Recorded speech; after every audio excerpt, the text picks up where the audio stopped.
ತೀರ್ಥಹಳ್ಳಿಯಿಂದ ಬಂದಿದ್ದೀನಿ. ನಾ ಇಲ್ಲಿ ಫಸ್ಟಿಂದ ನಾನು ಕೋಲಾರ ಹಾಸ್ಪಿಟಲಲ್ಲಿ ತೋರಿಸ್ತಾ ಇದ್ದೆ ಕನ್ಫರ್ಮ್ ಆದಾಗಿಂದ. ಆದರೆ ಇಲ್ಲಿ ಎಮರ್ಜೆನ್ಸಿ ಸಿಚುವೇಶನ್ ಇರೋದ್ರಿಂದ 9 ಮಂತ್ಸ್ ಕಂಪ್ಲೀಟ್ ಆಗಿದ್ದ ತಕ್ಷಣ ಇಲ್ಲಿ ಬರಬೇಕಾಯಿತು.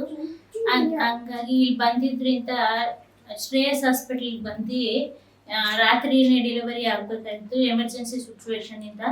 ಇಲ್ಲಿ ಸಿ ಸೆಕ್ಷನ್ನೇ ಇದಾಯಿತು, ಯಾಕಂದರೆ ನಾನು ನಾರ್ಮಲ್ ಡೆಲಿವರಿ ಸ್ವಲ್ಪ ಕಷ್ಟ ಇತ್ತು. ಅದಕ್ಕೆ ಈ ಸಿ ಸೆಕ್ಷನ್ ಆದಾಗಿಂದ ಇಲ್ಲೆಲ್ಲ ನಾರ್ಮಲ್ ಆಗಿದೆ, ಮಗುನೂ ಆರಾಮಾಗಿದೆ. ಮತ್ತು ಇಲ್ಲಿ ಟ್ರೀಟ್ಮೆಂಟ್ ಎಲ್ಲ ಚೆನ್ನಾಗಿ ಕೊಡ್ತಿದ್ದಾರೆ, ನರ್ಸ್ಗಳಾಗಿರ್ಬೋದು, ಮತ್ತು ಡಾಕ್ಟರ್ ವಿಸಿಟ್ ಎಲ್ಲ ಚೆನ್ನಾಗಿದೆ.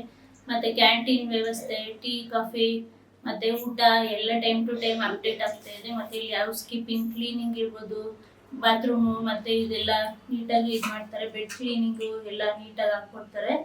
ಮತ್ತು ಇಲ್ಲೆಲ್ಲ ನೀಟಾಗಿ ಅನುಕೂಲ ಎಲ್ಲ ಸ್ಪೆಷಾಲಿಟಿ ಎಲ್ಲ ಇಲ್ಲಿ ನೀಟಾಗಿದೆ. ಮತ್ತು ಕೇರ್ ಚೆನ್ನಾಗಿ ಮಾಡ್ತಾರೆ, ನರ್ಸ್ ಸ್ಟಾಫ್ಸ್ ಇರ್ಬೋದು, ಎಲ್ಲರೂ ರೆಸ್ಪಾನ್ಸಿಬಲ್ ನೀಟಾಗಿದೆ. ಹಂಗಾಗಿ ಎಲ್ಲರೂ ಇಲ್ಲೇ ಬಂದು ನೋಡಿಸಿ, ಶ್ರೇಯಸ್ ಹಾಸ್ಪಿಟಲ್ ನೀಟಾಗಿದೆ ಮತ್ತು ಕೇರಿಂಗ್ ಚೆನ್ನಾಗಿದೆ. ಎಲ್ಲರೂ ಇಲ್ಲೇ ಬಂದಿರಿ, ಇಲ್ಲೇ ತೋರಿಸಿ ನಮಗೂ ಅನುಕೂಲ ಆಗಿರೋದ್ರಿಂದ ನಾನು ಇದೇ ಹಾಸ್ಪಿಟಲ್ನ ರೆಫರ್ ಮಾಡ್ತೀನಿ. ಎಲ್ಲರೂ ಎಲ್ಲ ಚೆನ್ನಾಗಿ ನೋಡ್ತಾರೆ, ಇಲ್ಲೇ ಬಂದು ತೋರಿಸಿ.